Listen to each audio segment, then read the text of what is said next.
This is the ultimate showdown of ultimate history.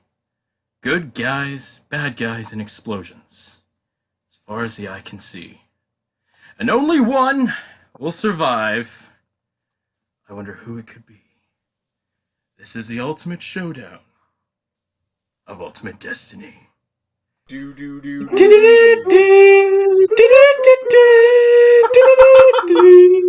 It's the final countdown.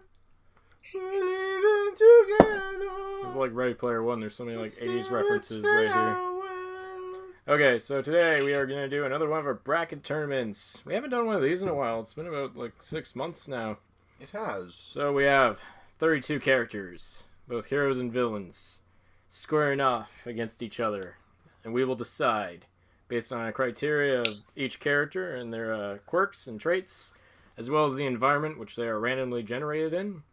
And we will see who is top dog in this dog fight. I'm also here. Oh, hello. You haven't introduced us. Yes. We are joined Welcome today with... Welcome to Soda Speak. My name's Lyle. This is Evan. And we have Cody in the house McDonald here. And we are... Cody in the house now. Wow. I thought it was Cody from the 90s. Just found the name of, like, if Cody were to ever start a podcast of his own, Cody in the house would actually be pretty cool. Or you had... It sounds too close to Corey in the house. That's the joke. That's why it's a joke and not an idea. Are ideas and jokes similar? I am not sure. But anyway. Jokes do become reality, which is kind of a sad fact. And ideas are bulletproof. I started a joke. Okay, so our first round of the evening is Inigo Montoya versus Captain Jack Sparrow. Savvy. And they are fighting in a... oh, this is so appropriate. They are fighting in a tavern in the middle of a bar fight. Oh, perfect. So I guess Jack Sparrow... Captain Jack Sparrow is having a little bit too much of the rum. And what's... and Inigo Montoya was depressed. So Captain Jack's depressed. And they're in a tavern, yes. And Inigo Montoya is also depressed because he lost his fight with the Dread Pirate Roberts. And, these two are going to get down and dirty in a tavern full of angry, drunk people. Kind of like us. Here's the thing. Jack Sparrow and Inigo Montoya are excellent swordsmen, so this is going to be really tough. Mm-hmm. And they're both depressed. But, One, I know who could win. One is more driven than the other. Inigo Montoya is trying to avenge his father, and Jack Sparrow is probably already fucking drunk before he can even stand up. Hey, Captain Jack Sparrow is not depressed. He's, like, wasted. Well, is he trying to... He's drunk. What's he trying to achieve? Is he trying to get back the Pearl, or is he trying to square his debt with Davy Jones? Or I don't know. Is he trying to find the Fountain of Youth? One thing or the other, I don't know. He's always on a quest of some kind. One thing I noticed, like, this would basically be Jack versus Will Turner, because Inigo Montoya has, like, the same skill ability as, like, Will Turner. It really would be. They're both, like, sword masters. And, so. but also, actually, no, Jack Sparrow would win because he would cheat. Pirate. I was gonna say, like, Captain Jack Sparrow doesn't play fair. Yeah, no, Jack would win. Jack would win by virtue of cheating. Inigo Montoya, while he is an incredibly strong, capable fighter, and as soon as he switches hands, he's like nigh undefeatable. He is susceptible to the cheap shot every now and then. I'm willing to be savvy and give it to Jack. Are we all in agreement? Yep. Okay. He is without a doubt the best pirate we've ever heard of. Just a quick side note. Hey! At least it's not Captain Jack Sparrow versus Mira. Oh. Ew.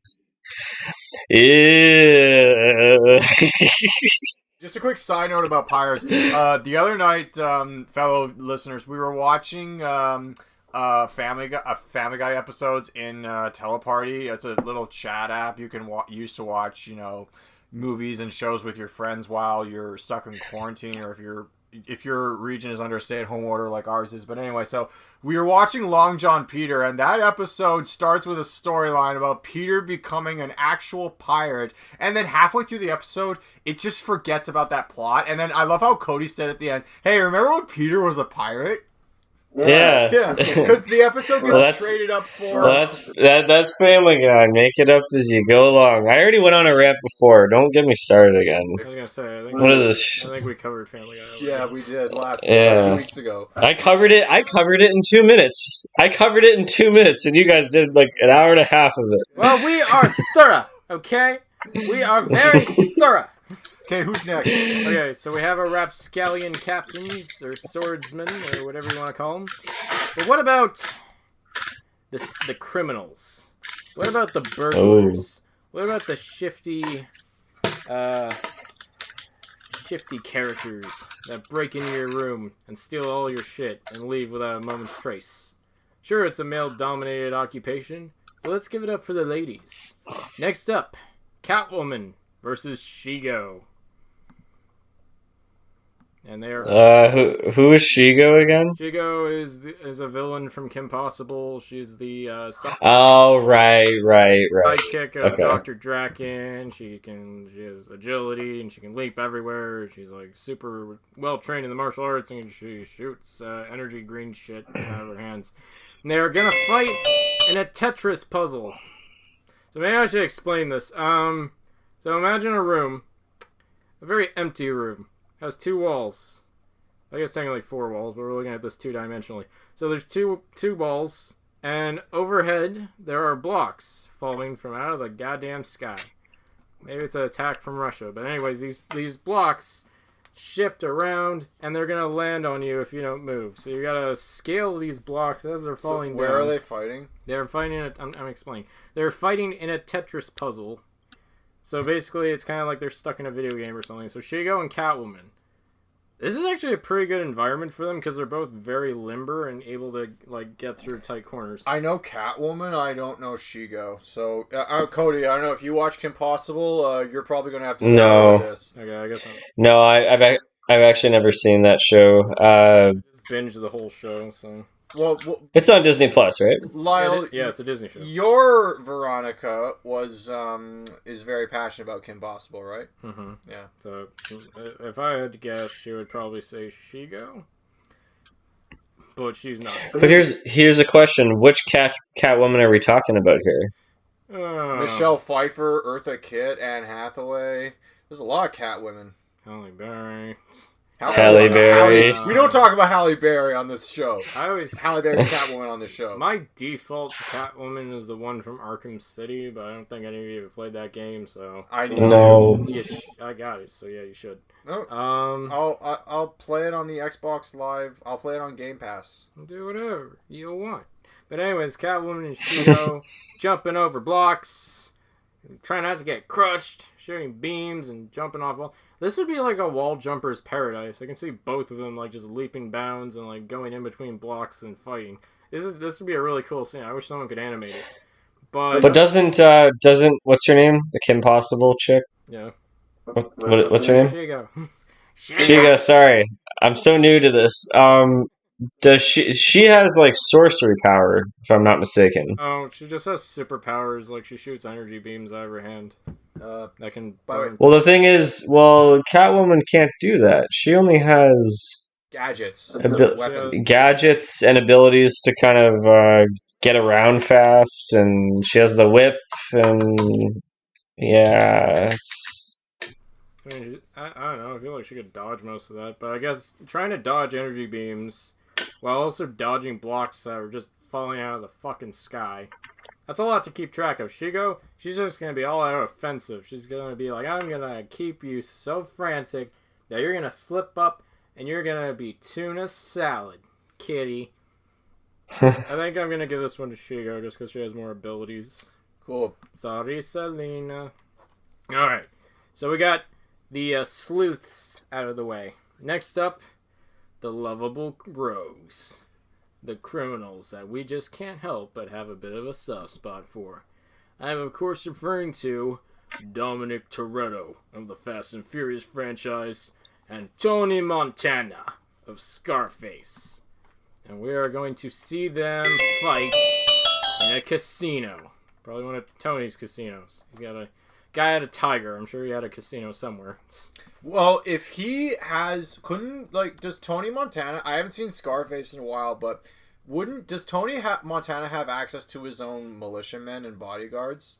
I don't know about that. I kind of see this more as a one-on-one fight. Okay, never mind. Maybe... Because if it's a casino, his staff would just probably be armed. I'm just thinking of the storyline. So, like, Tony Montana is, like, chilling like a villain in a casino. Dominic Toretto and his gang of misfits are just like, alright, we're gonna rob the Montana casino. I feel like we're gonna crash a billion I'm just cars. gonna roll this one out and say that Dominic Toretto is the winner because this motherfucker has cheated death so many times in ridiculous and unrealistic cinematic only in a car. Compromising ways. So yeah, no. Only in a car. Only in a car though. I vote for Tony Montana because even if he's fucking loaded with coke off of his mind with a machine gun, he can totally take down Dominic Toretto because Dominic Toretto, the only means of defending himself is with a car, and I doubt that he's driving a car in a casino. No. Don't be so sure. Like he defended him. He fought hand to hand with The Rock. Yeah, he took down The Rock. Chev Chelios, Jason Statham. He's done No, because Tony Montana's got that fucking huge machine gun with a grenade launcher attached to it. Dominic Toretto's never been shot at with a fucking rifle. He's not gonna. He's helpless. He's such a baby kitten. No, Dominic Toretto, snatch that shit, eat it. Dominic Toretto can't even say the word father right. So, Tony Montana. I remember everything about my father. Holy shit, doesn't want to bang his sister like Tony does. Boom. Oh, jeez. Anyways, I'm kind of leaning towards Dominic Toretto. Well, because also, Tony's do you just remember? kind of a punk. Do you remember when in Fast 6 when he's on the car and he jumps across from one? He jumps like from one lane of a freeway to another to stop to catch Letty in midair. He didn't need a car to pull that off. I know, he's practically a superhero. I'm fucking serious. Yeah, no, Dominic Toretto gets this. Sorry, Cody. Didn't he lift a fucking car in the seventh movie? He lifted a fucking car, yes. And then he drove that fucking car off a building and crashed into another fucking building. Oh, for Tony Montana with a gun. Holy shit. What a fight. Say goodnight to the bad guy. All right. It's two against one. Move on. Okay. So, we talked about the higher-ups. We talked about the sleuths. But what about the tough guy? What about the guy on the street ready to hustle, ready to break some balls? Now, you're probably thinking, is it gonna be Arnold versus Stallone? Well, no! Because that's mainstream as fuck. And we at Soda Speak, we like things to pop. We're cranky hipsters on this show. So the ultimate hipster move, this next battle is a different type of tough guy. The street punk. So we got Mr. Johnny Lawrence from Karate Kid, as well as Ajax from the Warriors. He's gonna shove a popsicle up your ass and make you feel cold. 80s hoedown. Where is Corey from the 80s when you need him, yeah, where Cody? the fuck, Corey? Oh, I murdered him in his sleep. Oh, that's Man, dark. that's pretty anticlimactic. I don't know. I would have liked to have seen that, but oh well, we're a podcast. Yeah. Okay, so these motherfuckers are gonna duke it out in an underground lair. Here's the thing. I have not seen The Warriors. What? And the last time I saw The Karate Kid, I was in high school, so my memory is very vague on his character. So I have to step out and just go with whoever. I don't know. Hey, well, Cody, I saw The Warriors about a year and a half ago. Lyle showed it to me right before our road trip to New York City. Yeah, it's one of my favorite movies. So, I've seen the Warriors Not and that I'm biased. I've seen the Warriors and Karate Kid at least once in the last 2 years, so I'll probably decide this.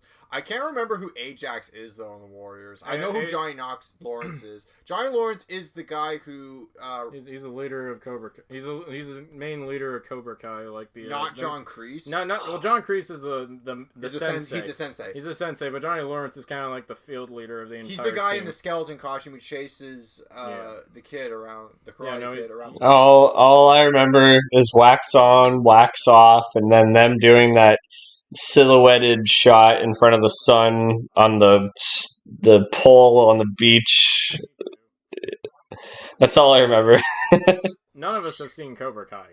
No. Because Johnny Lawrence is the main character of that show, and they actually do a really interesting spin on him, where he's actually kind of a sympathetic character. Like, they really play with his... If you've seen the beginning of Karate Kid 2, where you see...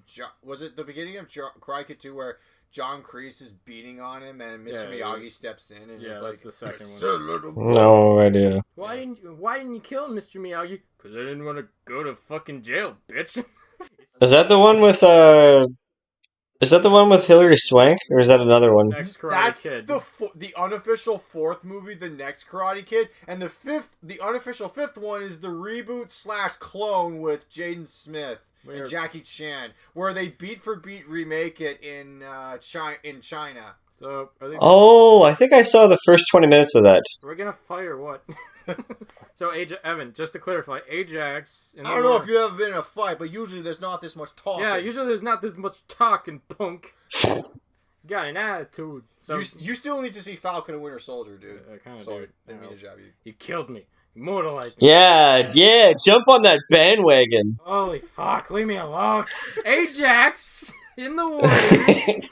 He's the brute. He's the tough guy. He's the one who Okay. He's got the not really short brown hair. He's got the shaggy brown hair. He wears the vest over. He's got his arms out.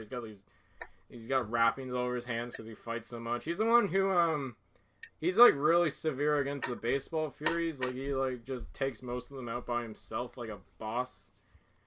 So he knows some form of martial arts? See, I wouldn't call him a martial artist. I'd say he's more of a street fighter. Like he's got enough clout to know how to handle himself in a fight. He's also incredibly temperamental. Pretty good resistance to pain. He's pretty I don't know if he's like the best fighter of the Warriors, but he's definitely the most tenacious and willing to throw down at any cost. His physical stature, how does that compare to Ralph Macchio?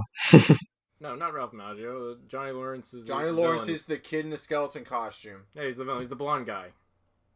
Oh, I don't know. Where the fuck? What? I thought we were talking about David Caruso. I thought, as the Pixies would say, "Where's my mind?" Drink it too much. I'm on my second steam whistle or something. I don't know. I'm on my enough is enough. What am I talking about? Okay, here's the thing. Who would be better? When I think Johnny Lawrence now, I don't know if this is the Cobra Kai version. I think I'm just gonna go with the Cobra Kai version. So he's gonna be older than Ajax. In the show, he's still really good at fighting. He's a little rusty and he's older naturally, but he took on a huge, a pretty sizable group of kids. Yeah. Because they were bullying someone on the street, and he's just fuck it, and he just beats them pretty unmercilessly. And gets arrested, but I mean that's as much as I saw of Cobra Kai. But yeah, he's a pretty good fighter. Ajax, on the other hand, he's a little bit more unmannered as a fighter. I'd say he's more driven by anger and rage, which is kind of weird because that's kind of what Cobra Kai is. It channels anger, strike first, strike hard. I think yeah, this is tough. They're both so similar, too. Slightly in personality as well. They're both kind of boorish bullies. I think know. Johnny Lawrence is the more tempered one, so I'm going to give it to him. Because, Ajax would probably just get a bat and be like, alright, I'm going to fuck you up. And Johnny would be like, whatever, dude. What do you think, Evan? This is a tough. I know more about Johnny Lawrence than I do about Ajax, but they're the underdogs, right? So, they both have their flaws as fighters. Correct me if I'm wrong. But whose flaw, like, undermines their character the most? Like, Johnny Lawrence's flaw was just giving in to, his anger, and Ajax's flaw, Lyle, you're gonna have to help me out here. I've only seen the Warriors Ajax's once. flaw was him trying to like sexually assault a woman in the park, and then she arrested him because he was an undercover cop, and he got arrested. I actually think Johnny Lawrence would win. Based on that information, because Johnny Lawrence isn't a handsy guy. I mean, Johnny Lawrence didn't really sexually assault anyone. He did come on really hard to the cute blonde girl that Daniel goes out with, but he doesn't really do that much afterwards. So Johnny Lawrence. Okay, because he's a nicer guy. All right, Ajax. You can call Johnny a fucking wimp, but we all know you went out swinging. Yay! I don't know any of these people. Okay, here you go. This next one. So, people love an outlaw. People love a guy who goes by his own code, doesn't take shit or orders from anyone unless the plot says so. We have a man and a man with no name. We have they're both men with no name. Yeah. Yeah. We don't talk about that. Okay. They all have a story. Han Solo versus the man with no name. Well, Han was a Holy man. According shit. to the Empire, Han had no name, and then... No, he had no people, and so they called him Solo, because who needs ideas? Because that movie sucks. Okay. It's funny that Harrison Ford character is doing this. So they are fighting on top of a moving tank heading towards a cliff.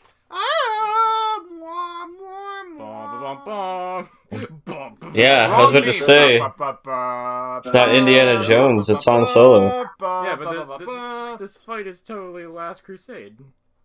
Yeah. Yeah. I mean, the obvious choice, knowing me, is that it would be Han Solo. However,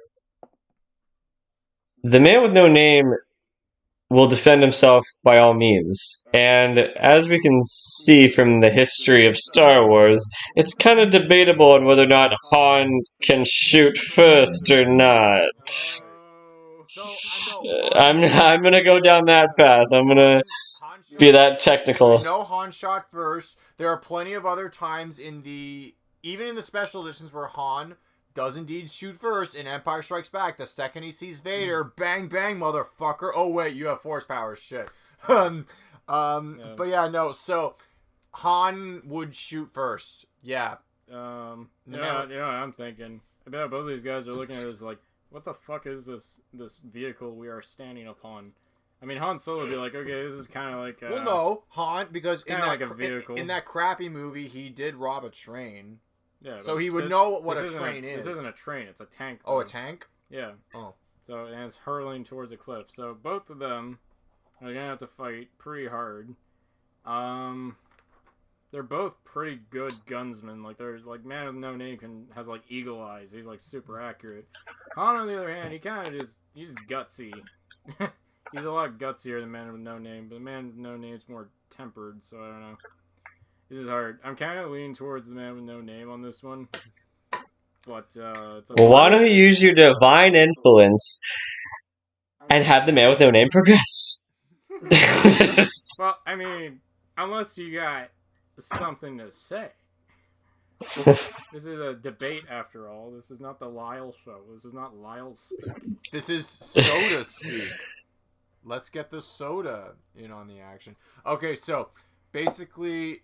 I've seen Star Wars like 3,720 times, and I've seen The Man with No Name and The Good, the Bad, the Ugly one time. So never tell me the odds. Well, in a trilogy too, so both in trilogies. I just realized that.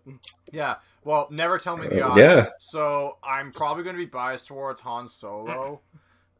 Just I kind of figured, but that's so. Well, there would be no Han Solo if it wasn't for the spaghetti westerns. Say this guy's like a heavy influence on Han Solo. Right down to his Yeah. swagger. So just because his he influences Han means he's better than him? I don't know about better, but I just think he's like the OG. He's the goat. Okay. The goat cowboy. Cowboy goat. Well, a goat boy. Han does get frozen in carbonite, so I mean, you can give it to a man with no name if you want. I was not saying man with no name is like undefeatable either. Oftentimes he is in pretty tight, dire situations, but he always like figures out a way to work to his advantage. Like the one time he's in a showdown with a guy, and the guy thought he died like a month ago, and he has like a metal sheet. This wasn't a Back to the Future movie. He was walking up, was like, "You listen to me, Raul? You remember me?" And the guy's just like shooting him as much as he can, but he's like wearing a bulletproof vest, or well, as much of a bulletproof vest as you can have back in the day, but it like protects him. Yeah. And then he gets the ultimate shot. Yeah, you know what? I'm gonna give it to man with no name. I want to see him progress. I want to see who we can come up against. Okay. There's no comeback round, right? No, it's just single rounds only. Okay. Don't worry, this will not be the last Star Wars character on the list. No worries. All right, so pretty serious list so far. When you say lots of bad people, well, how about some funny people? How about some funny guys? How about some family guys, as well as the Simpsons?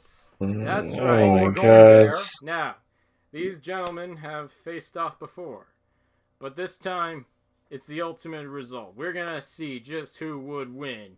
Homer J. Simpson versus Peter. Oh my god, who the hell cares what my middle name is? Griffin. Actually, his middle name is Ludendorff or something, right? That was something I learned. And Homer's middle name is Jay. J-A-Y. Literally. And they are gonna fight in an elevator. Not the flashiest of locations, but so they're not radioactive in this elevator, are they? Well, it's not a radioactive elevator, so okay. I guess not. Peter wouldn't even know if they're moving up or down. Wait, they're so fat. They're both so fat that they would cause the elevator to break off its hinges and crash to the ground. I don't really know how an elevator works, but yeah. This is Simpsons and Family Guy physics. Now, it can be whatever it wants. Now, I have a list of weapons here. Oh, I have a die and some weapons. If we want to make this interesting, if we want to see what these two gentlemen would do in a life or death situation in an elevator with weapons on hand, then maybe we could spice things up a little bit. What do you say, gents? Sure. Let's do it. Yay. Bodily harm. Okay. Mr. Homer J. Simpson has in his possession a chainsaw. Stand back, I got a chainsaw! Damn it, I wanted to quote that.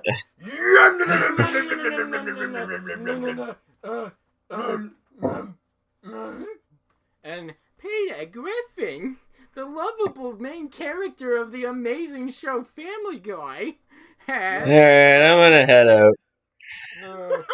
Oh god. He also has a chainsaw.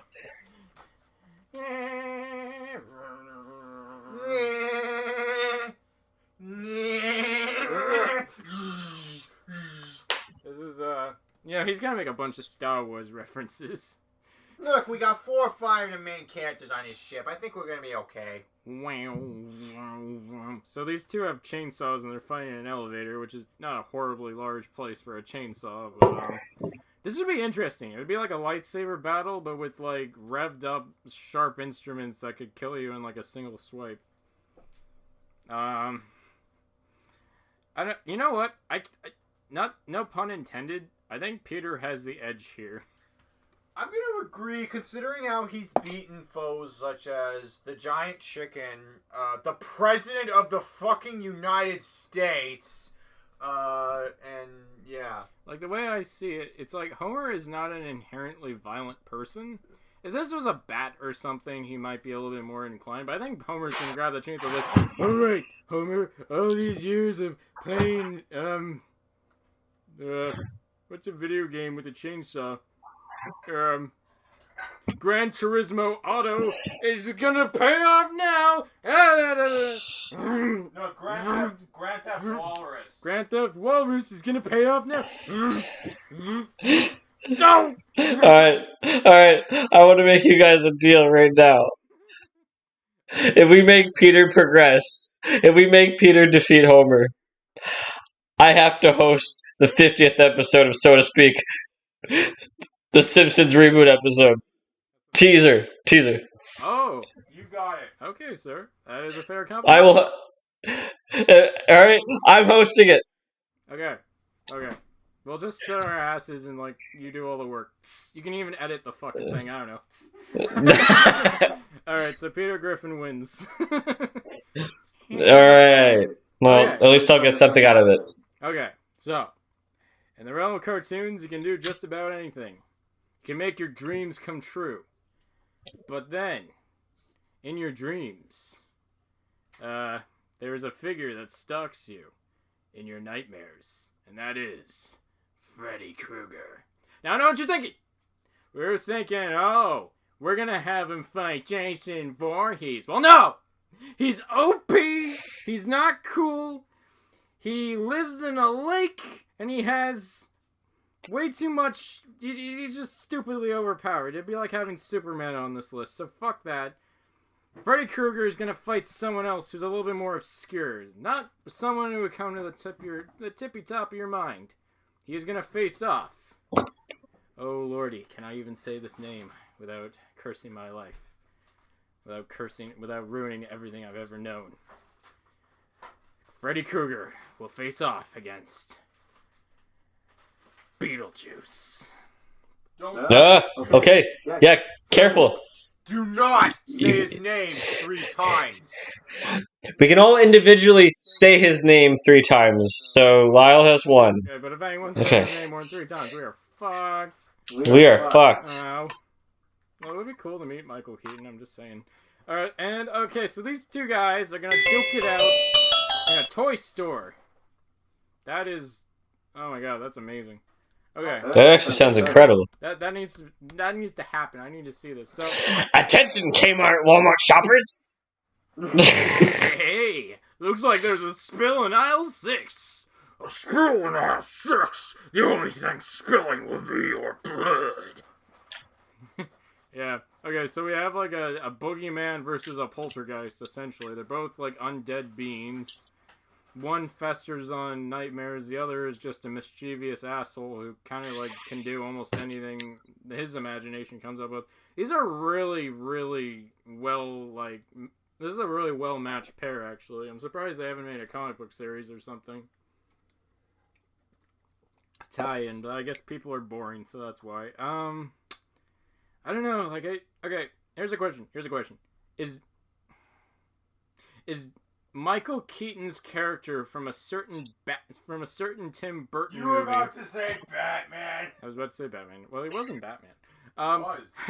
Is Michael Keaton's character in a certain Tim Burton movie, is he afraid of anything? Like, is there anything that Freddy could use to his advantage? Well, wait. Sorry, did you just say can Beetlejuice? Can bug liquid? Can bug liquid? Were you asking if bug liquid can fend off? Does bug blood have any fears? I think the only one I can think of is a sandworm. Well, the thing is, he is highly educated. Remember, he attended Juilliard. He's a graduate from Harvard Business School. He traveled quite extensively. He lived through the Black Plague. He had a pretty good time during that. He's seen The Exorcist about 167 times. And it keeps getting funnier every single time you say it. Not to mention the fact you're talking to a dead guy. Yeah. So what do you think? Do you think he's qualified? This is the thing. I think he wouldn't be so afraid of Freddy because, he knows everything about being dead. He's not afraid of dying. He's not Freddy. That's all Freddy can use. He can use the fear of death on you, but Beetlejuice he ain't having it. Oh fuck! I said his name. And no matter what, Freddy's gonna come back. Okay, so I'm thinking first you gotta rip Freddy out of the dream world, and that's something Michael Keaton's character can easily do. He could play like an innocent little boy, like, oh no, I don't want to be killed by a pizza face. It's like, and stretching. And this guy could use anything in the toy store to his advantage. He could it could be like a bit from The Mask. Like, it could be the most wacky, over-the-top thing imaginable. And Freddy, like, this is unknown territory. He's never fought someone who's, like, so confident before. And so, like, I'm thinking this guy, Michael Keaton, could, like, rip Freddy right out of the dream world and totally, like, I don't know, squish him with his, like, hammer things. Or, if Freddy, in a last-ditch effort, turns into a sandworm, then Michael Keaton's character could just be like, oh, you like worms? Well, I like snakes. And he turns into that giant freaky-ass snake from the movie and just devours Freddy alive or something. Oh, just like We've come for your daughter, Chuck. I am feeling Mr. B on this one. So, remember, Michael Keaton's character can make all the toys in that store come alive. Yeah, it'd be like Child's Play Part 79 or something. Okay, so I got that. Beetlejuice is the winner. Oh. Fuck! I said it once. No, I think you said it twice. Okay, so we're all good? yes, we're good. We're all good. Michael Keaton's character. Well, he is progressing, so we have to be extra careful. Oh, shit. Well, go ahead. Make my millennium, bitch. Okay, so, speaking of Michael Keaton, let's give a little shout out to Batman. Because let's be fair, Batman is pretty OP. You can't shoot him with a knife, you can't stab him with a gun, and he has a contingency for goddamn well near everything. So, and I know what you're thinking. You're probably thinking like, oh, is this going to be another pedantic discussion on Batman v Superman? No! We're going to do something better. We're going to do Captain James Tiberius Kirk versus Adam West's Batman. Oh, Battle of the 60s characters. 60s schlock fest right here. Let out the onomatopoeia. Let out the really bad karate moves. Let out the let out the melodramatic music. Where are they fighting? They are fighting. Oh god! In a power plant filled with Voltorbs. What are Voltorbs? Now, What? I know what you're saying. What the hell is a Voltorb? I think I'm the only one here who's ever played Pokemon. So Voltorbs are a type of Pokemon. They're round. They're like a ball. They actually kind of resemble a Pokeball, actually. They are electric-type Pokemon that, when they are disturbed, they get very enraged and they discharge electricity in the room. But they are even more notorious for self-destructing. So if any of these things, like, come out of the woodwork and you have to fight it, you have to fucking either defeat it very quickly or just get out of the room, because those things are going to blow if they get too triggered. Like, the slightest thing could, like, really set them off. And unfortunately, like, I'm trying to think of it, like, Adam West Batman. This is literally, like, some days you just can't get rid of a Voltorb. I'm trying to think. So, okay, if that's clear enough. So, like, I'm going to roll the die. I'm going to see how many Voltorbs there are. James T. Kirk could probably take on a few with his phaser or whatever. But Batman, I don't know. Okay, there are 4. But he's also going up against somebody that has pure West. Adam West. Well, don't forget Shatner. And I think it's gonna be a long, long time till touchdown brings me out again to find not the man you think I am at home. No, no, no, no. I'm a rocket man. Okay, so there are 4 Voltorbs. He's a Starship Enterprise man. No, he's a captain man. Excuse me. What does one do with a starship? Wow, my first Star Trek quote I make on Soda Speak, and it happens to be the final frontier. Shoot me. Shoot me! Shoot me! Take me now! Okay, so there's 4 Voltorbs in the room, so I guess it's safe to say it's an equal amount of Voltorbs for each person. So Captain James T. Kirk has to fight Batman. Oh, Adam West Batman. Adam West has to deal with James T. Kirk in a basement that has 4 Voltorbs in it. Now, a single Voltorb is hard enough, but 2 at the same time, that's a lot of multitasking. I feel like Adam West Batman will win because he would have Voltorb repellent. Like, it's a good thing I packed this dorky spray that protects me from these Japanese animals that exist in a video game. But what if Captain Kirk, if he sets that phaser to stun, then he could stun all the Voltorbs. That's a good point, Evan, because like if these Pokemon get stunned, then yeah, they aren't able to pull off as many moves and they're slower. So if they get paralyzed, like a Pokemon status, and yeah, they can't explode.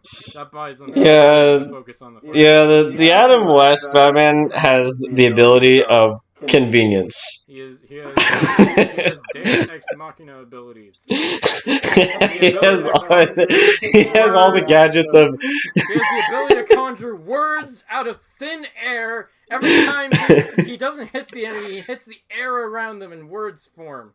Captain Kirk, he can beat up lizard people. He can do this, and that's something. So you cannot knock that. I just want to see these two like just pathetically like. I just want to see them like try and fight each other. This is like 60s. This is not Daredevil season 1. This is like 1960s television. Oh God. I'm probably gonna say, okay, how often does James T. Kirk fight a guy or an alien or something like in every episode, like hand to hand? It's quite often. Okay, because Batman's a crime fighter. So I don't particularly know because I haven't seen the show, but I do know like the famous like it's one of the early episodes where he fights that like dinosaur-looking guy, and it's like cheap. Or whatever. The Gorg, yeah. I don't know what it's called. Gorn. It's an N. Gorn, yeah. Is a robot that classic. 50s movie. Wrong decade. Not him. Fuck him. I don't know, dude. This is weird. I don't think James is gonna be too like. He's not gonna be too flummoxed by any of this because this is just a normal Tuesday for him dealing with all these stupid Voltorbs and Batman. Guy dressed like a bat. Batman, he's gonna be like, whoa, another guy who thinks he's an alien. Oh, goodness gracious me. I wish my boy Wonder was with me. I don't know, dude. Should I just, like, roll a dice and see who wins? I don't know who the hell to vote for. Because the Voltorbs were dealt with pretty swiftly. I would go with James T. Kirk on this. What about you, Evan? What do you think? I'm going to say Batman. Oh, shit. Now it's down to you. Oh, man. I gotta use my brain. I knew I should have cut back. Okay.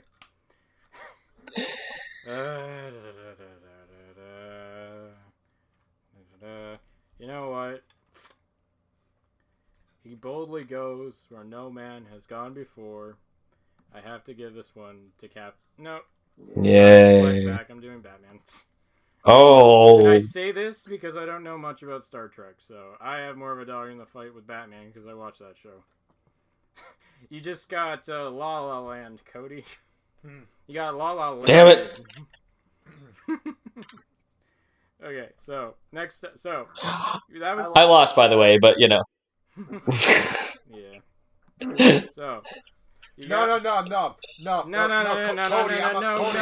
Cody, I'm gonna let you finish. But Adam West Batman was the real winner of that fight. Kirk had one of the best music videos of all time. Okay. Get the fuck out of here, Kanye. Do you guys like video games on your computer screen? Hey, I like video and I like games. Hey, you still don't own a Sega CD? What are you waiting for? Nintendo to make one? Okay, speaking of, yeah, I was gonna say we're not doing the PlayStations and the Xbox. That's played out. Well, we're gonna do something that's so played out that it's older than the dinosaurs. Nintendo versus Sega. Here you go, Cody from the 90s. Maybe you have a dog in this fight. We have Sonic the Chili Cheese Dog Eating Hedgehog versus Super Mario, the spaghetti eating guy. I don't know what he eats. He eats a bunch of shit. He eats spaghetti and pizza. Mushrooms. Because he's Italian. He eats mushrooms and flowers and a whole lot of stars. Feathers and yeah. They are fighting in a hallway. It's not the most exciting area. Is Mario allowed to have all of his power-ups? His classic power-ups? I don't know. Okay, if you had to pick one, how about this? Let's vote on a single power-up that Mario could have for this fight. Well, also Sonic can also go invincible too. Yeah, that's if he collects all his rings. So let's just say. Well, it might come to a surprise to you guys, but I'm not too big. I'm saying I'm not too big on it. It's just I never really played Sonic growing up. It was not available for me. I played a little bit of it. I like Mario better. Super Mario World is probably the greatest game of all time. Played together back when we were allowed to go outside. Well, here's the reality. We played games outside. I played more 3D Sonic games than I have 2D Sonic games. Yeah, you're the Sonic guy for sure. I will say this: Sonic's movie was Sonic's cinematic representation was actually good. Oh my god! Compared to the fucking '90s Mario movie, it's like not even... Cinematic debut was utter dog shit. That's not fucking fair. Oh, I made a better movie than you. Even though. Well, yeah, no. Sonic has the ability to go fast, and I don't know. It seems like he would win. If we had to vote on one ability that Mario could have, what would it be? Like fire, flower, the tail. It's like Quicksilver going up against Gambit. It's kind of, I don't know. Okay, so I guess what you're saying is the blue hedgehog wins. Yeah, he has more of an ability. Mario has to rely on shit. This would be if this was like the Tetris world or something. This would be more interesting because Mario could like use his platforming to his advantage. There's not a hell of a lot you can do in a hallway.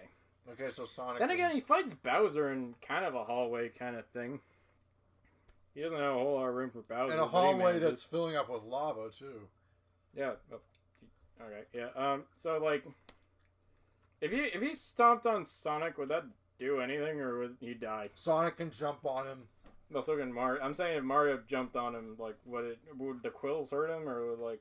Well, if Sonic curled up into a ball, maybe Sonic could deflect him. Okay. Okay. It's a hallway. It's like it's got two sides. So like, what Sonic went so fast? Bear with me here. He goes so fast. Mario jumps over him. Sonic hits his fucking noggin against the wall. He's stunned for like a few seconds. Mario takes his advantage, jumps on him, and like every boss in Mario, he does it 3 times and kills Sonic. That's fair. I'll go with that. Mario's a smart guy, you know. Like he takes things. He takes the direct Sonic approach. is more impulsive than Mario. I'll give him that. Okay. So that's my story. How would Sonic kill Mario? Or sorry, defeat Mario. Because no one ever dies in Sonic or Mario games. No, you just get a game over. And continues. I'm not hearing much of a counter argument. Right. No, I've already stated my point. I'm gonna go with Sonic. Okay, Evan, you gonna go with Sonic? I think so, just because, yeah. Okay. Realistically, Sonic would. Okay, so as we established, video game movies are not particularly good. However, movies based on video games, or more like set in video games, how do I phrase this? Movies about video games that are not based on video games tend to fare a lot better. My case in point, Wreck-It Ralph versus Tron. And they are... Wreck-It! I fight for the user. And they are fighting in a junkyard. Ralph wins. You think Ralph wins? Okay. Because he lives in a junkyard. And the vehicles in Tron are designed for open space. Okay, so yeah, I should establish Tron can activate his light shield, or I'm sorry, light cycle, because like it's kind of like Luke taking out his lightsaber. It's an ability he has, and he also has a data disk, so he has a long range weapon. Ralph could definitely chuck junk on him for sure. So yeah, this is not a terribly like uneven fight. Tron is fast. Ralph wins. Okay, Yeah. Cody gets Ralph. Evan gets Ralph. Yep. I guess my opinion is negated. Well, no. Who would you go with? I would go with Tron, just because like he's like a hero and Ralph is like a villain in like the good versus evil thing. This is like an arcade game. And it's kind of It's been a while. It's been a while since I've seen both the films. But is Tron in both of them, or? Well, he's kind of in Tron Legacy. He actually gets corrupted in Tron Legacy. He turns into like a villain. Because the idea of Tron is he's like a security program. He protects your software from any like malignant viruses or any bad data. So like, Okay. He gets corrupted into Clue in the second one. In the second one, yeah, Clue corrupts him and he becomes a villain.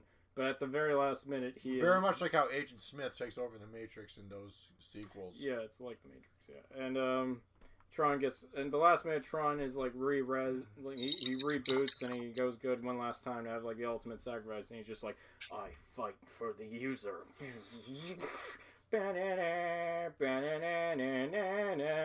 Except it's Daft Punk. That's the music. Yeah, the Daft Punk soundtrack kicks ass. That was the legacy of Tron, Daft Punk. I don't know. Just I guess a junkyard is a pretty messy, disorganized area. I guess Ralph would be at home in this area. Like it would just be like him throwing a whole lot of garbage at Tron.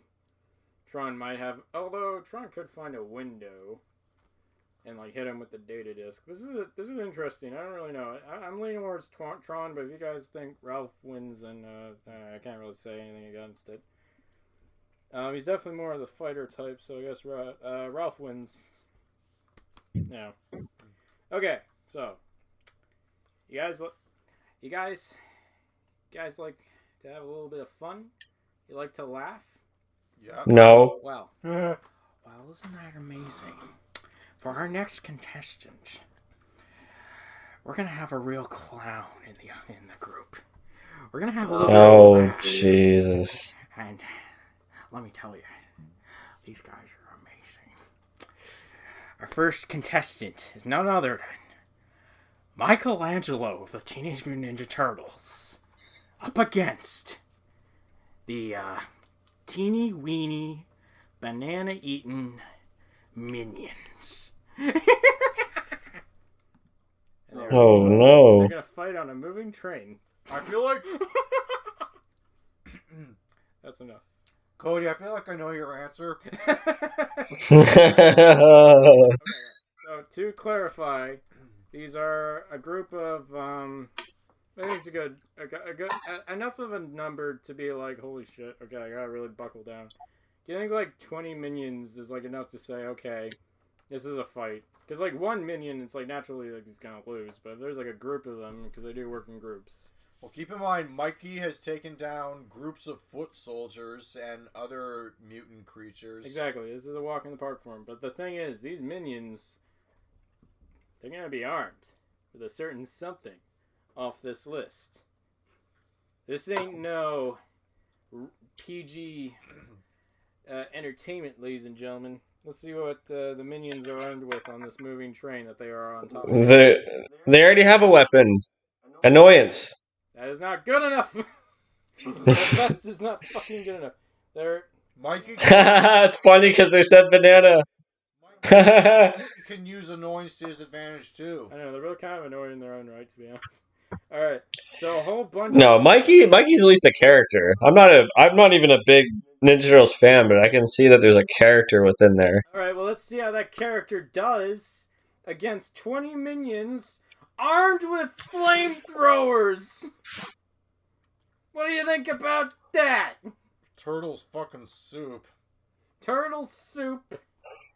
Cody, I feel you on the minions' hatred, but I'm gonna have to. minions are so bloody incompetent that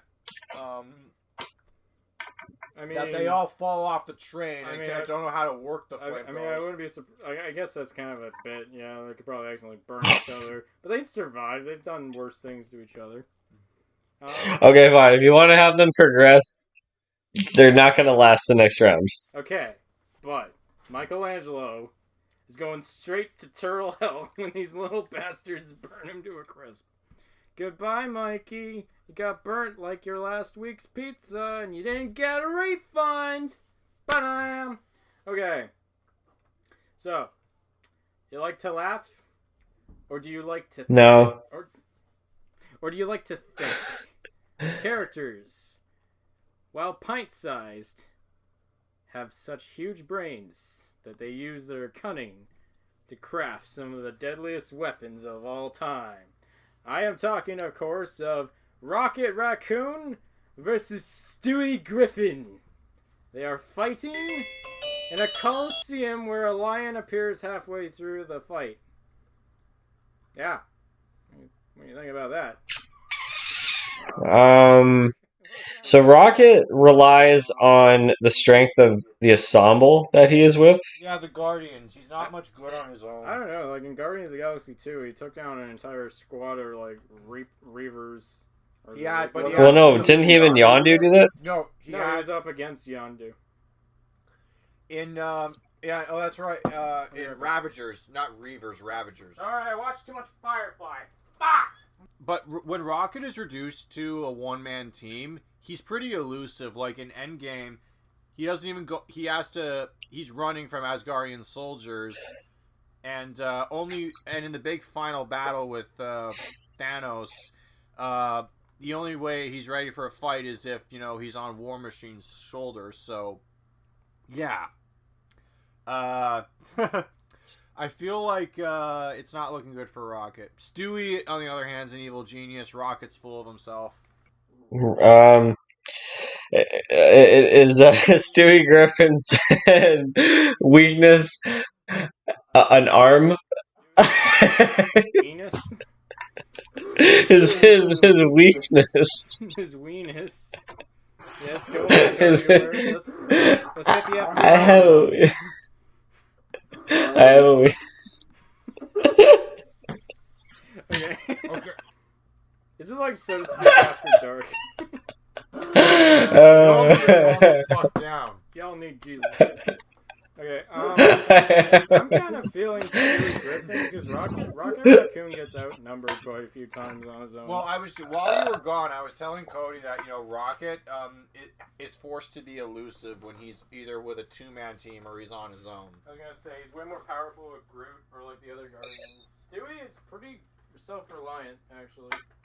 But doesn't Stewie need Brian to bail him out every now and again? Sometimes, but like he has fought other people and like taken care of them pretty quick. Okay. Yeah, no, I as much as I love the Guardians of the Galaxy movies, and I'm on the fence to negative about Family Guy. Stewie, I think, should win. Oh, okay. I'm glad you agree. I'm glad you don't disagree.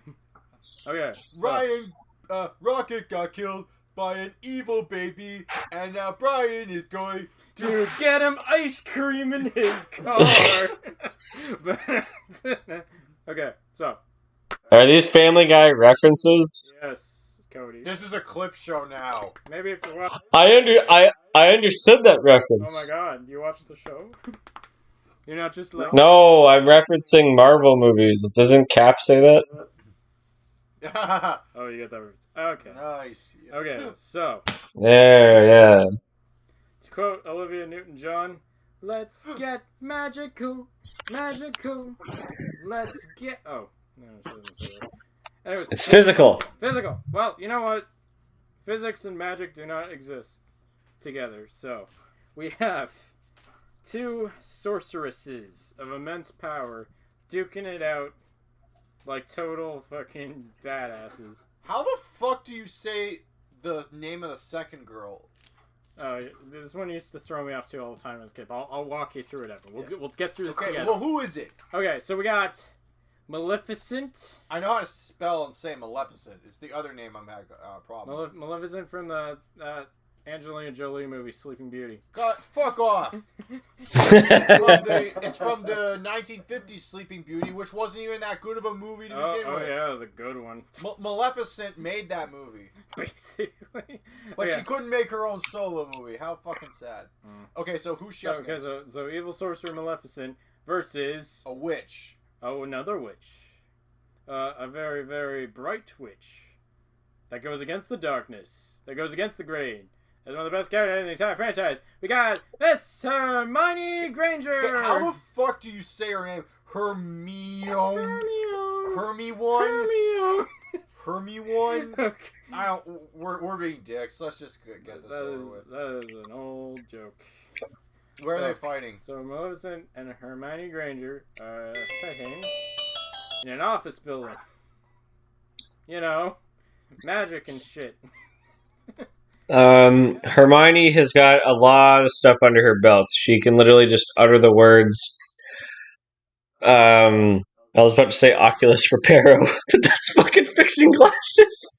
No, Vision. Avada Kedavra and Expecto Patronum, and every fucking 10 seconds. We're not Voldemort. Fuck, what's that one other one called? Wingardium Leviosa. Accio. Alohomora. Petrificus Totalis would be pretty useful. Just petrify Maleficent. You know, it'd be hilarious. When Maleficent turned into the dragon, Hermione's like, Petrificus Totalis! And Maleficent's like, oh! And she's like falling forward, and Hermione just plants a sword facing upwards in the ground. And Maleficent falls belly first into the sword and dies. It'd be like... But can she change herself into a dragon? Maleficent or Hermione? Well, obviously Maleficent. Yeah. Maleficent can turn herself into a dragon. She can. Yes, it's been demonstrated. That... No, I'm asking, can she in this fight? I mean, how did she do it the first time? I don't know. She just got really angry. It's like Prince. She conjured all the powers of hell. Prince Philip, you got away. Wow. You're gonna get the girl, but I'm gonna get in the way. Isn't Maleficent the only other Disney villain besides Frollo to say the word hell? I don't know. Maybe. I actually think so. Yeah. Wow, Hades doesn't even say it. I don't think. Did Hades say Hades? He lives in hell, essentially. Hades lives in the underworld, bub. Okay. That underworld is... Tomatoes. The underworld is the hell of the Greek gods. Tomatoes. Let's call the whole thing off. Okay. So, I guess Maleficent, if, like, Hermione's giving her too much trouble, and she will eventually turn into her final form, which is a big fuck-off dragon. Yeah. A dragon with a very noticeable weak spot, which Hermione would spot in 2 seconds. So I feel like it's going to Hermione. I'm kind of feeling Hermione on this one. Sorry. Yeah, me too. I've never seen the standalone movies, and I don't want to, because I don't like Sleeping Beauty at all. Anyways, bye. Fools. Okay, so. After leaving the world of magic, we are now moving into the world of sci-fi. And what's a ship without its captain? We have Miss Taranga Leela from Futurama versus Captain Malcolm Reynolds of Firefly. 2 shows that were canceled on Fox unceremoniously, and I didn't know Futurama was canceled. Yeah, it was canceled for a while, and they both both the shows start with an F, and they're both pretty good. A little underrated. Oh, for sure. Because Futurama is kind of overshadowed by The Simpsons, like whether it succeeds or not. Do you think we will ever have, so to speak, on Futurama? Maybe. I'm into the show, but I'm down. All right. Well, Cody and I are getting a jump start, so yeah, we could definitely do it. Anyways, so these 2 people are fighting in an erupting volcano. So, Mount Doom. I guess Captain Reynolds had a job to do. They were like, Mal, you gotta get this rare metal that's inside the bottom of a volcano. And Captain Reynolds was like, are you fucking insane? And then he sees Leela's ship can just go under the lava and collect a whole bunch of dark I don't know, whatever the metal is. Yeah, in the this volcano. Serenity's not doing that. No, the Serenity is not going to go in lava. It's already a piece of junk as it is. But like the Planet Express, pretty malleable ship. Honestly, it's been through a lot. But that's not about that. So let's say Leela gathers all the metal, and so Mel thinks to himself, "I'm gonna take this bird down. I'm gonna pull my gun out, and I'm gonna fight Leela, and I'm gonna get this metal so I can feed my crew.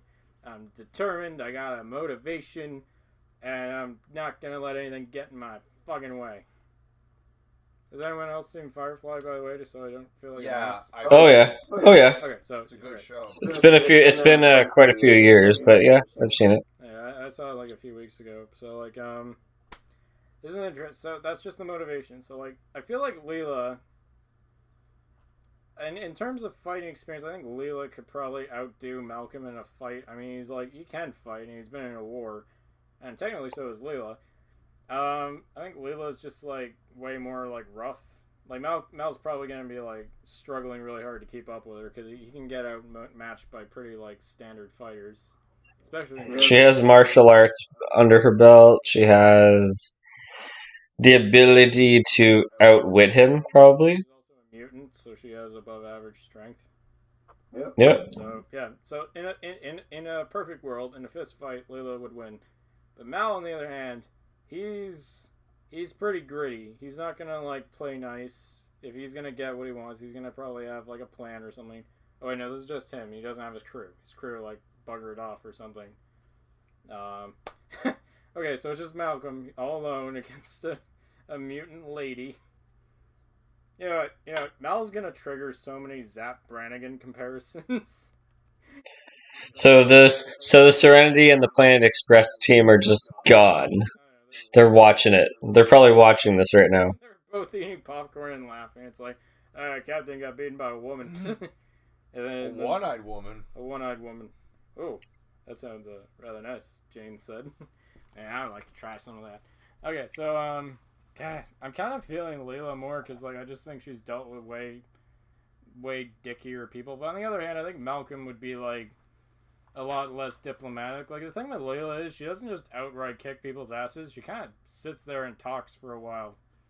Just be like, well, how about we figure this out, like, rationally? And then something dumb happens and they all get out of the planet and they're alive. That's Futurama in a nutshell. Something dumb happens and they're just like, okay. So, good news, everyone.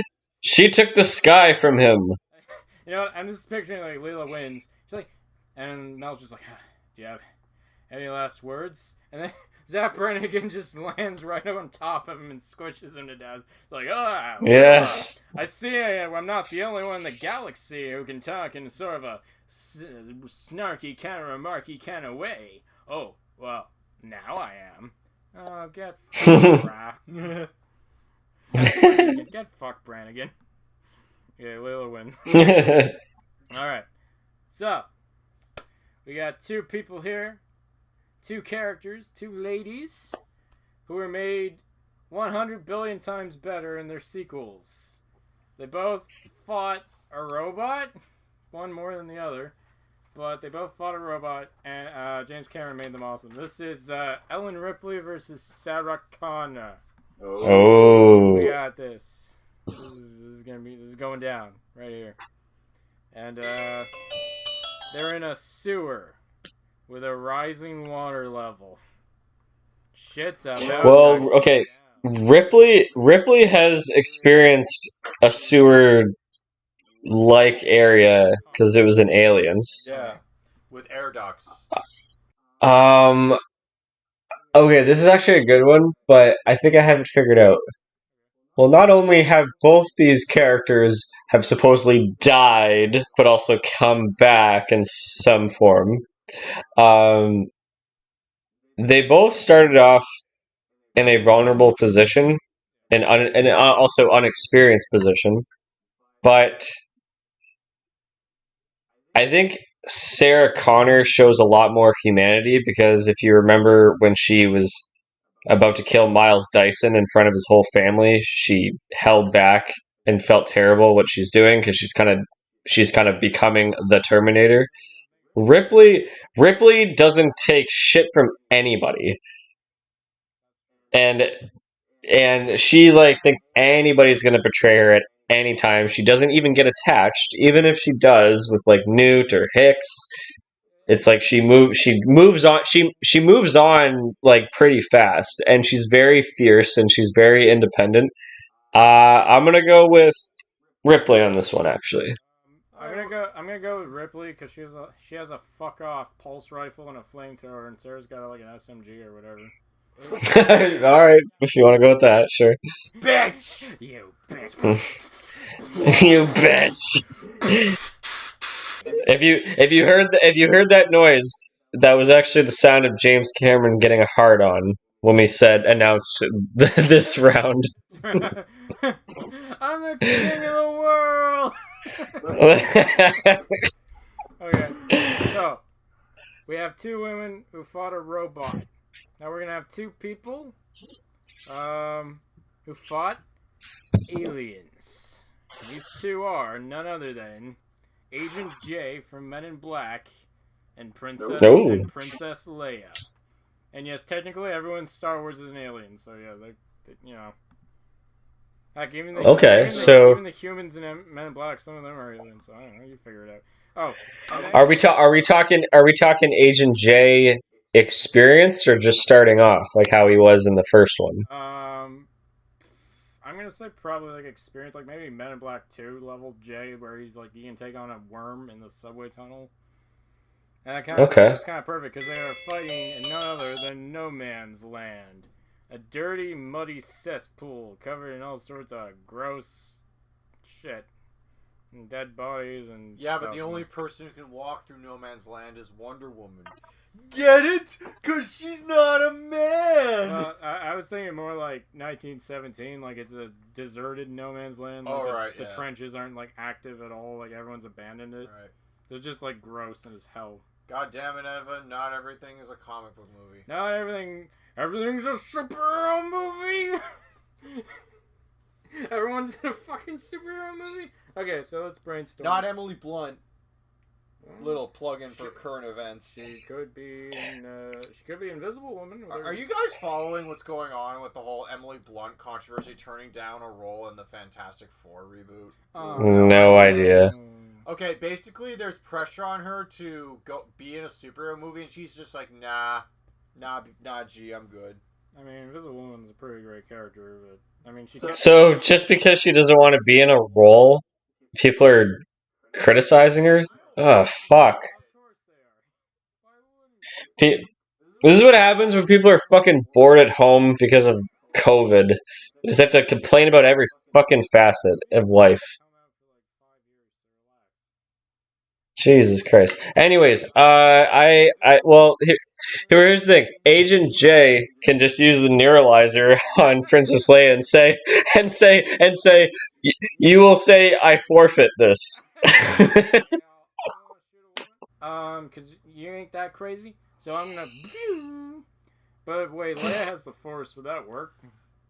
She could use a Jedi. She could use a Jedi mind trick on him. You'll say I win this game. Is Agent J weak-minded though? He's pretty strong-willed. I don't know. Then no, Jedi mind tricks won't work on Agent J. And he wears glasses that do things. I think. I don't know. Boo!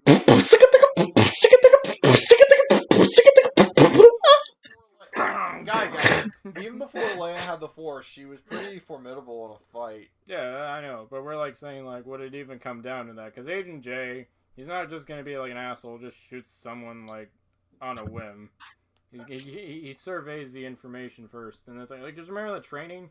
He's like, I shot at this girl because like she was acting kind of suspicious. No, he was just making excuses because he shot the wrong person. Having her walk down the street, helping an old lady. Okay, I wasn't sure if that was for real or not. Now everything's a lie. Okay, so I have a question. Who has the better gun?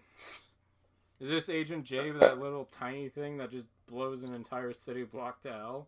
Oh, the noisy cricket. The noisy cricket, yeah. It was just like the typical like, long barrel blaster weapon that they use all the time that always gets destroyed in every fight. Yeah, Princess Leia gets the classic blaster. Jay has to have the noisy cricket. Oh god, he's gonna use that. It's gonna send him right into a corpse-filled mud pit. Wait a minute. Where are they again? No man's land. It's a gross, like, mud area. Okay, so if he does get some blowback, which he will because of the noisy cricket, he goes flying after every time he fires the gun. I think he'll be alright. He'll just get muddy. He'll just land on some corpses. He'll be good. He'll be fine. He can just go take a shower, which I'm sure most of our audience doesn't care if Will Smith is taking a shower. Oh, that is hot. That is hot. Yes. 14 months of maybe I see Will Smith's ass. Remember that scene in iRobot where like he's like listening to Stevie Wonder in his apartment as he's getting ready, and then there's a shot where he's in the shower? Yeah. All right, but what about Leia's side? Like, what would Leia do against someone like Agent J, like a secret agent, a man in black, a G-man? She probably wouldn't. She's fought more formidable people. No man's land, and she's used to battle areas too, like war. Yeah, she's fought on Endor, Bespin. What I'm saying is she has a stronger constitution than Agent J. Agent J would just crack jokes and kind of like act like a smartass. I'm going with Leia on this one. I'll go with Leia too, even though it's a close fight. Right, I'll go with Leia. Sorry. We'll see you back in time. All right, so that was round one. Oh my gosh! Don't worry, it goes faster here. So next up, so all those people were pretty well evenly matched. We had some interesting toss-ups here and there, some pretty close calls. Now things get crazy. Our first battle is Captain Jack Sparrow versus Shigo. Okay. And they are gonna fight. Oh boy, yeah, they are gonna fight so hard. And they're gonna fight in a hedge maze. Oh. You know what Shigo's gonna do? She's just gonna obliterate the maze. She's just gonna shoot her energy beam everywhere. And just Jack Sparrow would have no idea where the fuck he is. Yeah. He's like, go this way? He'd be fucking stumbling through it. He'd be getting by on dumb luck. So I feel like, because in At World's End there's a scene where like the villain's like, "You're mad." Good, thank goodness for that, because if that wasn't, this probably would never work. I think Shigo would just, I don't even know if she'd take him seriously. She'd probably just shoot him with a beam and be done with it. Yeah. Shigo's far more like determined. I'm gonna have to agree on this one. Yeah. Shigo wins. Sorry, that was so fast. All right. Yeah, I'm not even too familiar with this character, but I'm gonna have to agree. She has the upper hand. Yeah, literally. All right, so we got Dominic Toretto versus Johnny Lawrence, and they're gonna fight in Nuketown.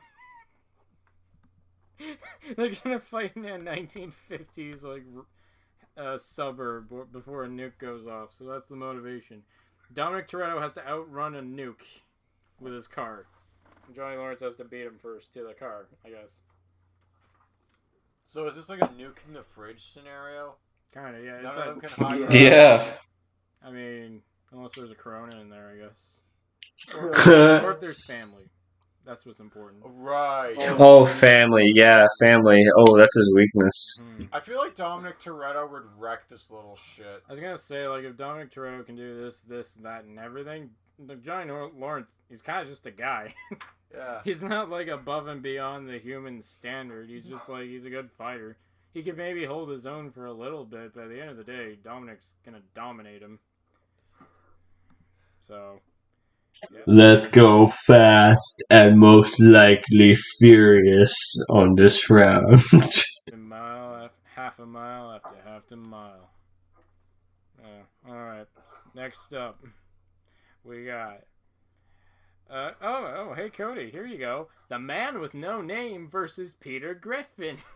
And they're gonna fight in a sex shop. Hey Lois, Peter would be like, "Hey, Quagmire can use this." Dead. The Man with No Name would, Peter would get distracted by the sex toys, and then Man with no name would take advantage of that. Boom. Wait. Peter Griffin needs a weapon. Oh. He needs a weapon. The man with no name versus Peter Griffin with a machine gun. Ho, ho, ho. Wait, wouldn't Peter wouldn't know how to turn on the auto fire. What kind of machine gun are we talking about? A submachine gun or an M16? I mean, I guess a submachine gun makes more sense. Can you imagine Peter just like, he's like, oh, won't turn on. He does the dumb thing and points it at his face and just shoots himself or something.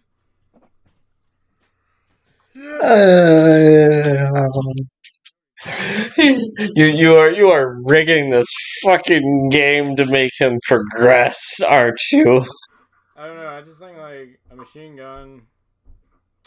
Machine gun's kind of messy, and man, a machine gun versus a 6 fucking revolver shit.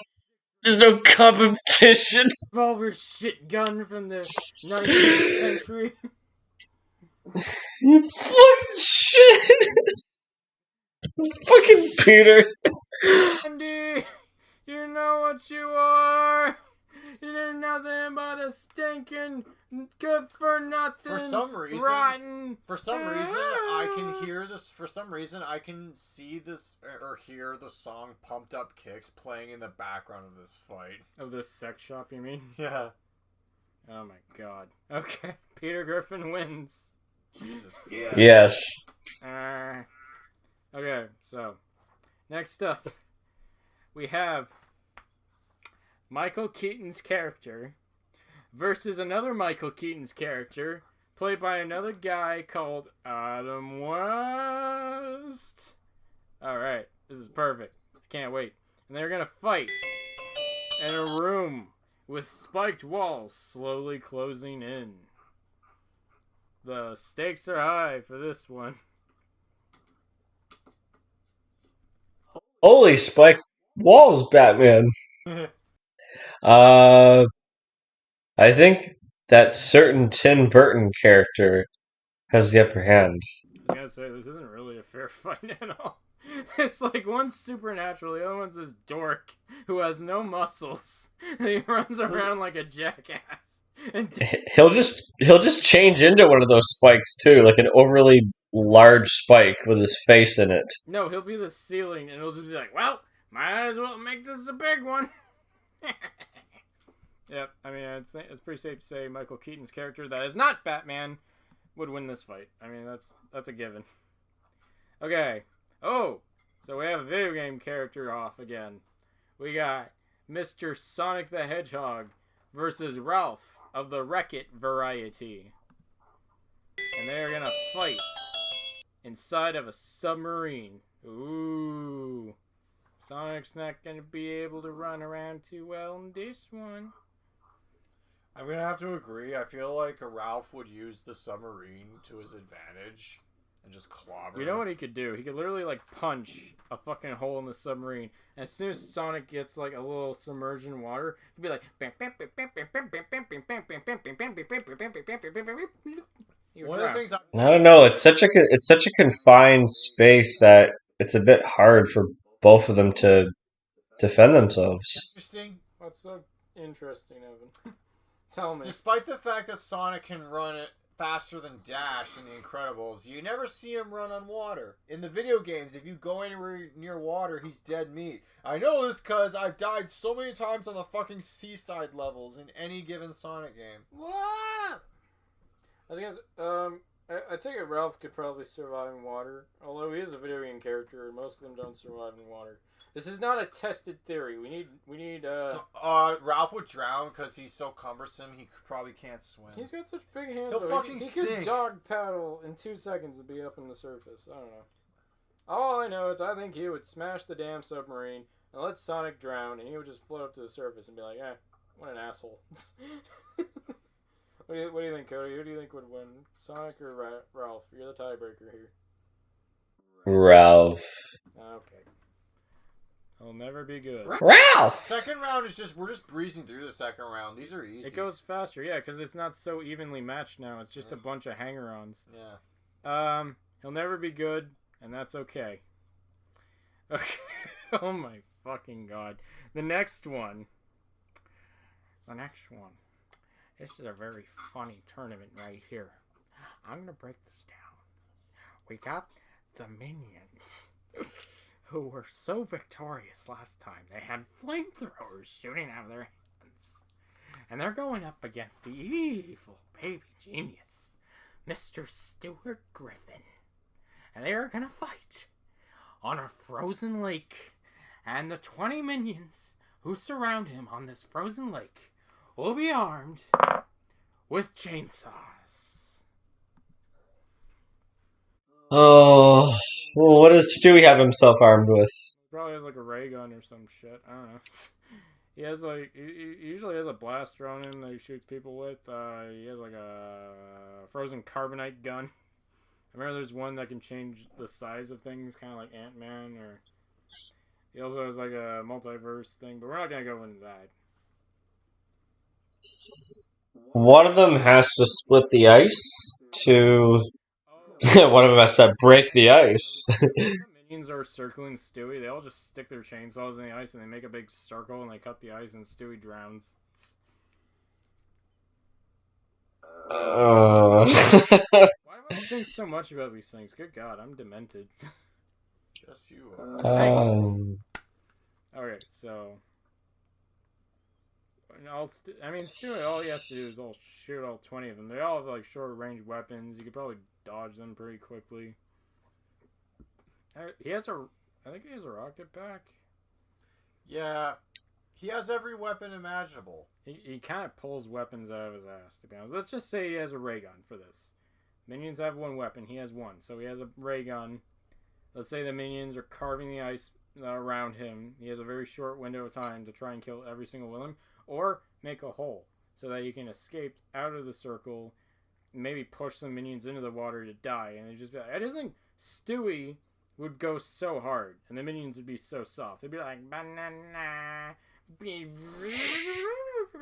They'd probably make ice sculptures for all I fucking know. Like, they're not focused people. I don't know. I'm kind of split here. I think Stewie's smarter than every single one of those minions, so I think they would just be fodder for him. So I'm voting Stewie. Victory is mine. Victory is mine. The minions must die. Okay. Oh, here we go. So we have Hermione Granger versus Lyle. They're gonna duke it out. They're gonna fight in the mainframe from Tron, with light cycles going every which way. Wouldn't Hermione not understand this environment? Because I was gonna say, do you think Hermione has any idea what a computer is? She's a Yeah, that's true. mudblood. I'm sorry. She's raised by muggles. She's raised by muggles. Yeah, I think they would know what a fucking computer is. Yeah, Leela is used to that type of sci-fi space environment.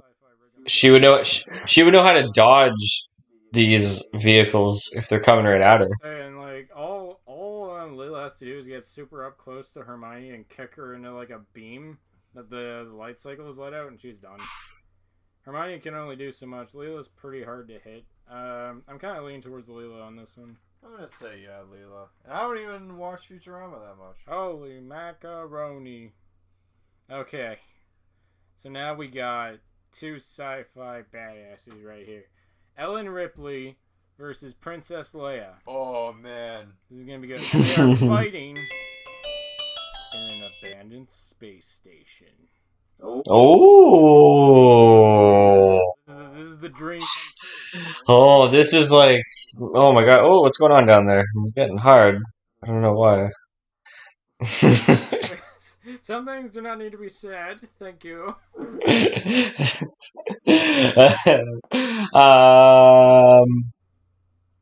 One has the Force, and one Doesn't. is just one doesn't. Nerves of steel. Yeah, that's the thing. Well, Leia, are we talking about like Leia in the original trilogy, or? I'm kind of thinking so. That was when she was in her prime and she was like fighting in wars and shooting people. No, like this. Because she didn't really knew she had the Force then. So that's the thing.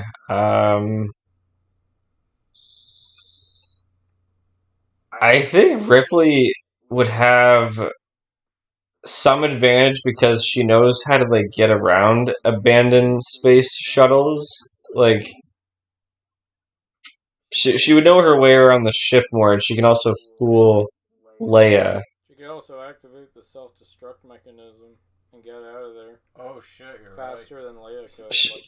She can jettison Leia as well. Yeah, Oh, well, that doesn't matter because Leia will be able to pull herself back into the ship. Why are you bringing up such painful memories, Cody? Oh, come on. It's not that bad. Okay, yeah, Last Jedi's okay. It's better than Rise of Skywalker. Go back to Reddit, bitch there. Not on here. Reddit. I don't read it. I'm kind of leaning towards Ripley because this is like her home. This is her home base. This is her home. What's the word to say? This is home her turf. Home turf, I guess. Yeah. I mean, Leia. She's used to like occupied space stations like the Death Star. This one, it's dead quiet, and no one can hear you scream because it's in space. Yeah. I'm gonna have to go with that one as well. Nice. Okay. Alright, bye Leia, bye Star Wars characters. Alright. No. But it's okay. No one's ever really gone. No one's ever really gone. Round 3, everybody. We now have Shigo versus Dominic Toretto. It rhymes, and that's why it's funny. So, they are gonna fight in a boxing ring. So these two just straight up have to beat each other up. There's not really much in the environment to help them out here.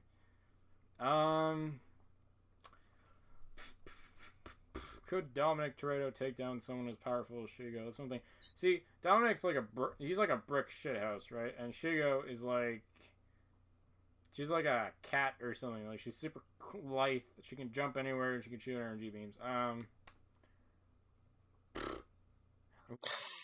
not too familiar with this character, so I don't know. It's I should send you a compilation of things that Shigo can do because she's actually really, for a Disney show, she's probably one of my favorite characters of all time. She's awesome. But anyway, from the pictures that I'm looking up on her, she kind of looks like I'm forgetting her name. Thor's sister. Hela. Hela, yes. Oh yeah, okay. That makes sense. that green sorcery, evil looking, Yeah. In other words, girl Loki. Girl Loki. Kate Blanchett as Shigo. Anyways, oh, don't give Disney ideas. Don't. They already have too many live action shits out there. The fuck I want. Actually, Girl Loki was Elizabeth Banks in the Power Rangers movie. Remember? Oh yeah, that thing. That was a thing. That thing was a thing. Anyways, back to the fight. So, Dominic Toretto, I feel, could get overpowered in this fight. Shigo is like, on the other hand, Shigo can't even beat up a teenage like super spy. Dominic's done so many things, like I don't even know, like he beat a guy to death with a torque wrench. He almost beat a guy up to death with a torque wrench. I'm guessing he has that. Jeez. I think Shigo might outmatch Dom, to be honest. That's just how I'm leaning towards, because she's just quicker and she has more like experience with tougher, quicker opponents. A big, muscular guy would not phase her. That's just how I'm leaning. So, what do you think? Yeah, Shigo, shitty, bang, bang. Oh my god, go to bed. We gotta move along. We're both getting tired. Okay, so Shigo wins, Dom loses. He can go back to his family. His precious fucking family. Our family. My family died, and now my family is alive, and now my family is the villain. Cody, family died? More like family guy! Peter Griffin versus Michael Keaton's character. Yeah. From that movie. And they're gonna fight on a roller coaster. He who shall not be named wins. I don't know. Like, I feel like, yeah, because, like, this fucking guy, could probably make the roller coaster so insane. At the same time, Peter's pretty resilient. Like, yeah, he's a cartoon. He can kind of, like, go through anything and just be like, oh my god, I pissed and shat myself, and now my pants are, like, soaked and full. Because I want Peter Griffin to go out. I want Peter Griffin to go out the worst way possible. So I'm gonna do it. Beetlejuice. Beetlejuice. Beetlejuice.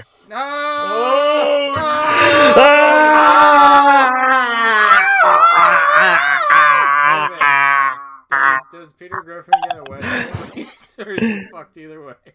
No, fuck him. Okay, I mean it's clearly it's not a good match, so Beetlejuice wins. I can say his name because he's already summoned, so we're good. Okay. Well, maybe the offspring can carry off from the, maybe the apple falls far from the tree, because next up is Wreck-It Ralph versus Stewie Griffin. And they're gonna fight in a shopping mall. It's like Wreck-It Ralph comes out of the arcade, and she's like, oh boy, real life. And Stewie's like, what the deuce? That's all it takes to have a fight, right? You just meet a guy. How would Ralph feel about beating the fuck up out of a kid? Oh god, Ralph would be so bumbly. He'd be like, oh, sorry kid, I don't know how to feel about this. Like, kid, where the heck are your I'm gonna parents? wreck it. Like, I kid, should wreck it. Where the heck are your parents? Why, maybe you should just have some quarters and play some games with me, you know? That'd be cool. So he was like, no, I have an Xbox One. I don't need your stupid fucking arcade games to take any more of my money. Well, you can play arcade games on Game Pass, so... Yeah, but like, you don't need to go to the arcade anymore, is what I'm saying. So Wreck would be like, oh, no, you didn't. I don't think Wreck-It Ralph has much of a chance in this fight. Like, Stewie has the entire mall to he's gonna, like, swing around, fly around, shoot everything. Ralph has, like, if he gets his hands on Stewie, it's game over, but I feel like Stewie would pull something out of his ass. I don't know.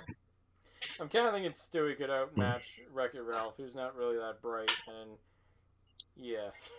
What do you guys think? Just when I thought the Grifton family were defeated. Head is so smooth. Oh. Yeah, Stewie, you little devil, you move on. Next up. Oh, this is interesting. Leela versus Ellen Ripley. Oh. That's pretty good, actually. They're very similar in many ways. They both have a dumb crew, and they're the most likely to survive out of that damn crew. Oh, fuck. They are fighting in an open field with zombies approaching from all sides.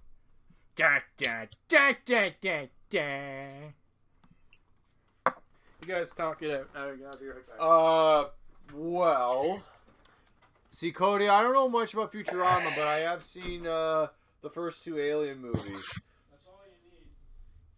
Yeah, that's all you need. Yeah, so basically all there is to say is, can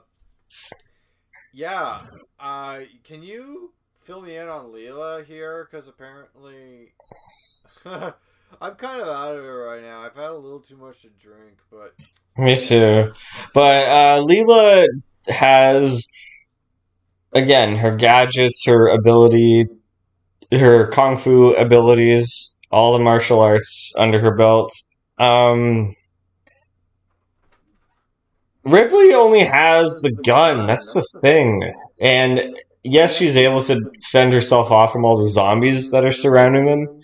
But at the same time, while she's distracted by that, Leela can definitely kick her ass if she has her back turned. I'm kind of thinking Leela, yeah, because like Ellen's gonna be so busy fighting zombies, she'll set them on fire, which isn't a good idea because then the zombies are just gonna walk around and set everything else on fire. It's gonna be a shit show. She can shoot them, but she'll be losing ammo in the process. Leela has a beam rifle. I guess doesn't have that much ammo. and she could probably easily handle any zone. She just keep away. But all she has to do is close the gap with Ellen. Ellen's done. R.A.P. Ripley, basically. I'm gonna go with Taranga here. Wow, we got the adult animated cartoon characters kicking ass tonight. There's not a single human left now. It's all cartoons. It's all cartoons and Michael Keaton. And 2 of them are from the same fucking family. What? No. Peter and Stewie. Peter died. Peter died. He got fucked in the ass by Beetlejuice. All right, yeah, never mind. Sorry. I summoned that shit on him. Yeah, you ruined him. He's gone. Look how they massacred my boy. Okay, so now we're on round 4. We got Shigo versus Beetlejuice. And they're gonna fight. Well, Beetlejuice is a pervert, so he's gonna make a lot of bad, uncomfortable advances on Shiga. Cody? Okay, so they're fighting while climbing an extremely high ladder. Like you do. Okay, here's the thing about Shigo. Shigo does not like being fucked with, and she especially hates being, surrounded by, fuckboys, bitch. She hates fuckboys. There's one character in the show specifically designed to be like a fuckboy. His name's Motor Ed. He's like the classic, biker guy. He's like, hey, babe. And she always kicks him in the ass and he gets a huge boner afterwards. And Shigo fucking despises him, but she's like the cousin. He's like the cousin or nephew of her boss, so she has to put up with him. But she does not put up with shit like that for a damn sight. And Beetlejuice, he's gonna get fucking blasted off the ladder. He's gonna fall. I think Shigo's gonna fuck up Beetlejuice because Beetlejuice is just gonna say how hot she is because I won't deny Shigo is a very good looking villain. But, Beetlejuice is gonna get busted. Oh, yeah. Next up, Stewie Griffin versus Taranga Layla. Oh. And they're gonna fight in the first level of Super Mario Brothers. This level in the game. Wow, this is like the time I was in that level in the Super Mario that everyone know. Oh, are you doing a cutaway gag on Soda Speak when that's Family Guy's job? I'm drunk. I am no worse than they are at it when I'm like this. Hey, Leela can jump on platforms. Can Stewie jump high? If Stewie's in a video game, technically his rules can be written however it wants. Yeah, here's the thing. This will be okay. The way I see it, it's like Stewie versus Lois, and that Lois kills the Stewie episode. Stewie kills Lois. Oh, there's also Lois kills Stewie. So it's like a grown-ass woman fighting a baby. Stewie doesn't have the advantage. They're both gonna intersect somewhere, probably near a pit or something. So, oh god. I just had the stupidest idea. Both Stewie's like, victory is about to be mine! And then Zap Brannigan lands on Stewie. Christian, wow, I thought I wasn't the only, devilishly genius man in the universe. Oh wait, now I am. So get fucked, Brannigan. Wait, wasn't there like a Family Guy episode where, or I guess a cutaway gag, when, Stewie was like a pinball? Well, I don't know, but I wouldn't be surprised. Stewie was a pinball? Yeah, Stewie's like inside of a pinball and he's going around the pinball machine and it was like, it was doing that thing from, Schoolhouse Rock. 1, 2, 3, 4, 5, 6, 7, 8, 9, 10, 11, 12. Okay, that's a cutaway gag. They can do almost anything in those. Peter could be a moose who needs some Tylenol for all we know. Stewie Griffin versus Leela. I'm kind of leaning towards Leela because she has more actually that's kind of hard to say because Stewie's ruthless. He's not gonna let himself get defeated that easily. He's he's killed more than she has. This is a very difficult fight. Yeah.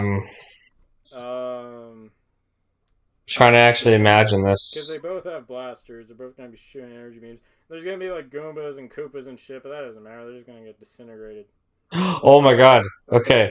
I think Leela, you know how, because kind of how sensitive she can get and how loving she can get, Mhm. she's gonna play with Stewie's emotions and be like, "You never really had a real mother, have you? Because you hate your mother." Well, Stewie, I can. all along. Well, Stewie. Well, Stewie, I can be your mother. And then he goes up and goes, "Oh, mommy, mommy, I love you." And then Leela snaps his neck. Mommy, wow, you think Lila would snap a baby's neck? No, you know what she'd do? Is like, yeah, and here's your new pet. Well, I'm gonna miss Brian. Don't worry, I got a pet for you. Nibbler! Nibbler eats Stewie and turns him into antimatter. That's better. That's better. That's better. Nibbler, yes. Okay. So Lilo wins. Lila wins. Oh, hey! The last round are these two badass vixens. Shigo versus Lila. Awesome! This is great. And they're gonna fight on a subway platform. Oh, Just yeah. like Neo and Smith in the first Matrix. Holy AKA fuck. the good Matrix. Yeah, the only Matrix. Okay. The only good Matrix. The only one. We don't talk about it. Okay, so. Oh man, this is interesting. They're both really good at fighting. This would be like the most. This would be some Matrix shit. Lila versus Shigo. Oh god. We should play We're some. doing it. Ironically, you pick a track from the second movie. You just got finished. Lyle, you just got finished trashing the Matrix sequels, and you pick a song from the second movie. That is the only song I like. Burly Brawl. Burly Brawl is the best song ever. Was that the song that played when he was fighting all those Agent Smiths in the courtyard? They had to fight 100 million Matrix Agent Smith. Yeah, okay. Dun dun dun dun dun dun dun dun dun. Yeah. Okay, we gotta focus, guys. We're almost done. This is the last one. Yeah. Shigo versus Lila. Because I wanna. I'm gonna sit this one out because I don't know any of these guys. See ya. Oh man. Okay. Okay. I will be. Well, Okay. I'm going to tease because in a tradition, and I'm a biased piece of shit. I'm going to tease that we talk about the show Futurama in a future, so to speak. So I give it to Leela. Yeah. Well, I mean, maybe if Veronica came by, I could probably do a Kim Possible, so to speak, because we watched the whole show together. Okay, you know what? You know what? If she put her on caller, put her on speaker.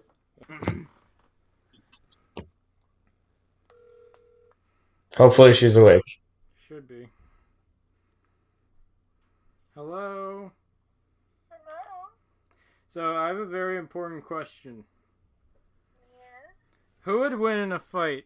Shigo or Leela? And they're fighting on Who would win? They're fighting in a subway platform. Not that that really matters, but yeah, they are fighting in a subway platform. Is it Shigo or Leela? Shigo! Shigo would win. She'd just like shoot Leela with an energy beam, and that'd be it. Yeah, Lila doesn't have the best,